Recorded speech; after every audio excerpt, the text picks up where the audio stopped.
Bryce James looks like his dad, even has some of the same mannerisms, and he only has to be a fraction as good as his dad to be a pretty good player. A few moments later. I'm just disappointed in Arizona didn't take care of business early because Bryce James supposed to play that. You sure? You don't think man, you know this. Yeah. Watching. There's a steal. And there goes Bryce James the other way. Splits the defense. It won't let you remember. Sorry.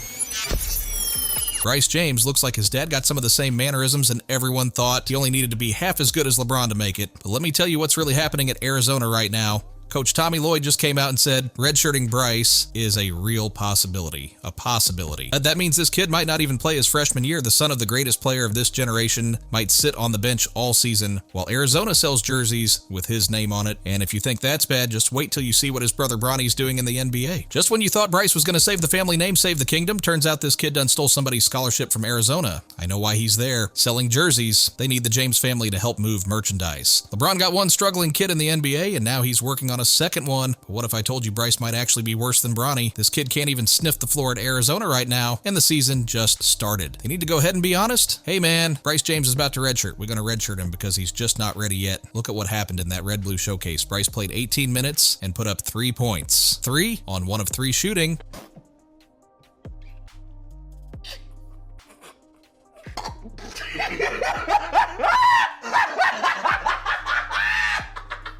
Then came the exhibition against St. Mary's, and this is where it gets embarrassing. He didn't check in until there was 1 minute and 32 seconds left in a blowout. Garbage time in an exhibition game. He made one free throw and missed a jumper. That's it. 1 point. This is giving me bad vibes, real bad vibes. But here's the truth that fanboys don't want to hear. Michael Jordan got another leg up on your king. Marcus Jordan averaged more points in college than both of LeBron's sons combined. Let that sink in. Marcus put up 8 points per game as a freshman at UCF. Meanwhile, Bronny only managed 4.8 at USC, and Bryce? He ain't even playing. Marcus went on to average 15.2 points his sophomore year and led UCF on a 14-game winning streak. He took them to the playoffs, and somehow, someway, one of LeBron's sons is barely hanging on in the NBA right now. Now, I already know there's going to be some fanboy in the comments saying, Bronny's getting better, though. Really? You mean to tell me you celebrating him scoring 9 points in a game? That's how low we've set the bar for NBA players now. We celebrating 9 points? Fanboys on the internet taking their shirts off about 9 points. And if you let them tell it, you'd think he dropped 40 on the defending champions. Nah,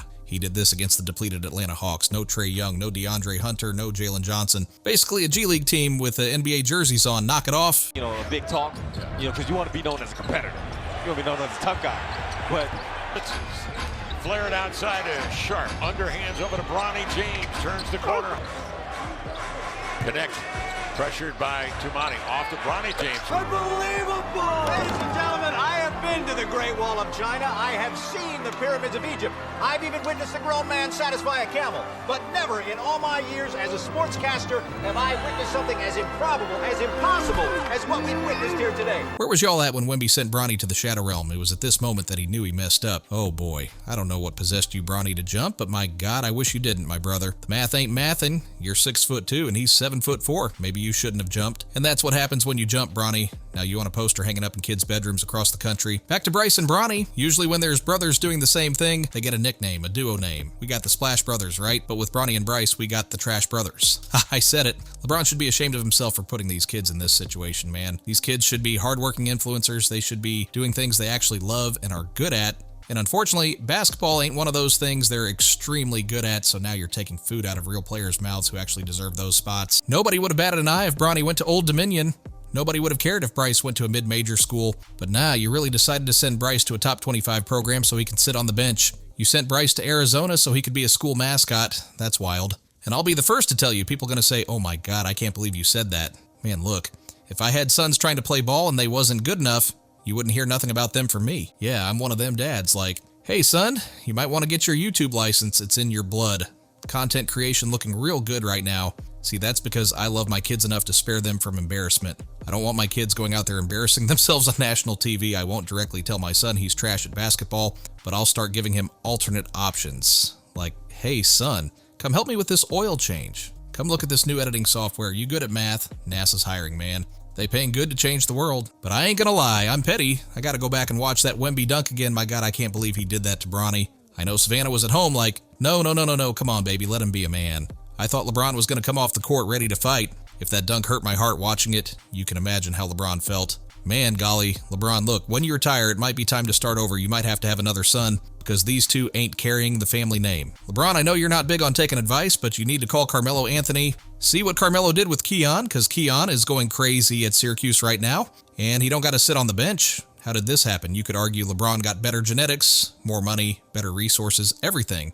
But Carmelo's son is 100 times better than both your sons. Keon really looks like baby Melo out there. He really does. Your sons look like less athletic versions of you, which is not a good thing because you don't have no bag, no signature moves, and neither do your kids. That lets me know they've been following the wrong leader when it comes to basketball. They need to watch some Melo highlights. They need to study Kobe. I know you banned Kobe in the house, but hey, you got to let them look at greatness. Instead, they tried to copy you, and your game was built on being bigger, faster, and stronger than everyone. They don't got that. Bronny is 6'2". He can't just bully his way to the rim like you did. They needed to develop actual skills, actual footwork, actual shooting.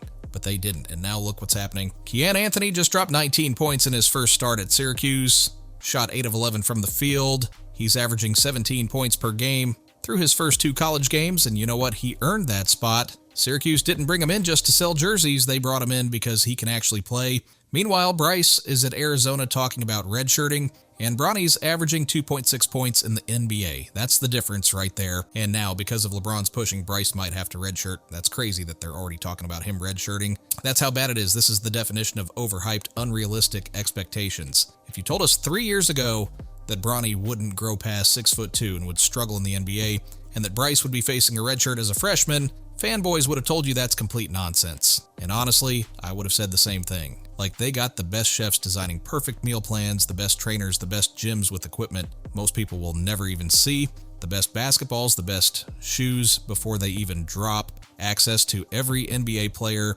and coach in the world, and they're still struggling. That should tell you something. Sometimes talent just don't run in the family the way you want it to. Michael Jordan's the GOAT, and his sons didn't make the NBA. That's just how it goes sometimes. But here's where LeBron really messed up. He set expectations his kids could never reach. He pushed them into situations they weren't ready for just so he could live out his dreams. Bronny should have stayed another year in college or gone to the G League full-time. Instead, he's on the Lakers roster because his daddy wanted to play with him. That's not fair to the kid. And Bryce? He should have gone to a smaller school where he could actually play and develop, not sit on Arizona's bench for publicity. The worst part is, these kids probably know they're not good enough, but what are they going to say? Nah, Dad, I don't want to play basketball. When your father's LeBron James, you don't really got a choice. The pressure is insane. Every game is national news. Every mistake gets magnified. Every time Bronny misses a shot or Bryce doesn't play, it's all over social media. That's not fair to them. They didn't ask to be born into this. Sometimes we got to learn from other people's mistakes. LeBron taught us to never put expectations on our kids that they can't reach. Never force them to follow your path when it's not their path, because eventually reality catches up, and it ain't pretty. These kids could have been successful influencers, content creators, businessmen, anything else. But nah, they had to be basketball players because of their last name. And this is the part where I need y'all to beat up the comment section. Is Bryce James going to redshirt this season? I think so. Do y'all think Bryce is worse than Bronny? Based on what we've seen? Probably, yeah. Will either of them make it as full-time NBA starters? Honestly, I doubt it. But here's the real question. Is this even fair to these kids? They didn't choose this pressure. They didn't ask for this spotlight. Let me know in the comments, do you think LeBron did his sons dirty by pushing them into basketball? Should Bryce transfer to a smaller school where he can actually play? Will Bronny ever be more than a bench player? Drop your thoughts below. Don't forget to hit that like button and subscribe. Help a brother out. Let's keep it real about what's happening with the James family basketball legacy, or lack thereof.